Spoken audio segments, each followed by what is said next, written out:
Bíblia King James atualizada, Números, capítulo 9.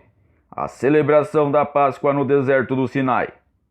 No primeiro mês do segundo ano depois da libertação do povo de Israel do Egito, Yahweh falou a Moisés no deserto do Sinai, e ele disse: Celebrem os filhos de Israel a Páscoa no tempo determinado.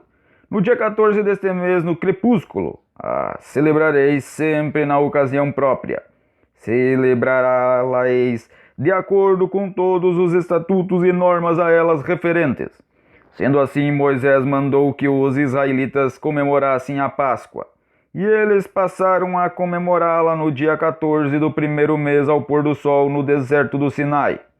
Os israelitas fizeram tudo o que o Senhor havia ordenado a Moisés. Segunda celebração para os ausentes e os imundos. Contudo, algumas pessoas tornaram-se impuras porquanto tocaram em cadáver e por isso não puderam comemorar a Páscoa naquele dia. Entretanto, essas pessoas recorreram a Moisés e a Arão e os consultaram. Estamos impuros devido a termos tocado num morto. Porque seremos excluídos e privados de fazer a oferenda de Yahweh no tempo estipulado, junto aos demais filhos de Israel. Assegurou-lhes Moisés: Aguardai para que eu saiba o que Yahweh ordena a vosso respeito. Então o Senhor falou a Moisés e ordenou: Fala aos filhos de Israel e dize-lhes: Se alguém do meio de vós ou dos vossos descendentes se achar impuro devido ao contato com um morto, ou estiver numa longa viagem, celebrará ainda assim a Pessah, ao Eterno, a Páscoa de Yahweh.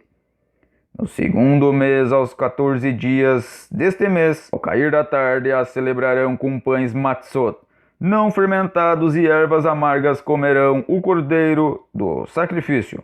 Não deverá restar dela nada para o dia seguinte, nem se lhe quebrará osso algum. Segundo todo o ritual da Páscoa, celebrá-la-ão. Aquele, entretanto, que se encontrar puro ou não estiver em viagem e deixar de celebrar a Páscoa, será exterminado do seu povo. Não trouxe a oferenda do Senhor no tempo determinado e por esse motivo sofrerá as consequências do seu pecado. Se algum estrangeiro reside entre vós e celebra a Páscoa a Yahweh, deverá celebrá-la segundo o ritual e os seus costumes da Páscoa. Haverá entre vós apenas um estatuto e uma lei, tanto para o estrangeiro como para o natural da terra: a nuvem guiando a marcha dos israelitas. No dia em que foi armado o tabernáculo, a tenda que guarda as tábuas da aliança, veio uma nuvem e o cobriu. De noite a nuvem parecia flamejante.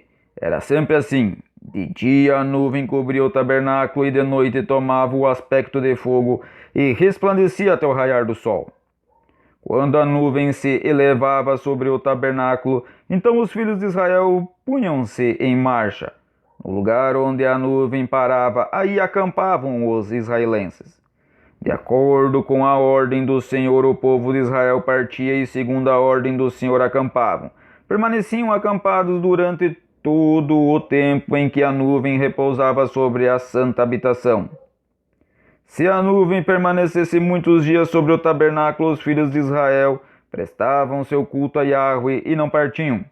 Às vezes a nuvem se detinha poucos dias sobre o tabernáculo, então acampavam segundo as orientações do Senhor e também partiam em conformidade com as ordens de Yahweh.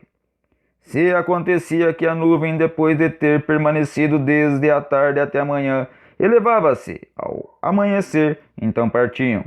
Em algumas ocasiões a nuvem se elevava depois de haver permanecido um dia e uma noite, e então partiam. Outras vezes a nuvem permanecia 2 dias, 1 mês ou 1 ano, enquanto a nuvem permanecia sobre o tabernáculo. Os israelenses ficavam também acampados, mas quando ela se levantava, então igualmente partiam. Conforme as determinações do Senhor acampavam, e conforme as ordens do Senhor marchavam. Prestavam culto a Yahweh, seguindo as ordens de Yahweh comunicadas por Moisés.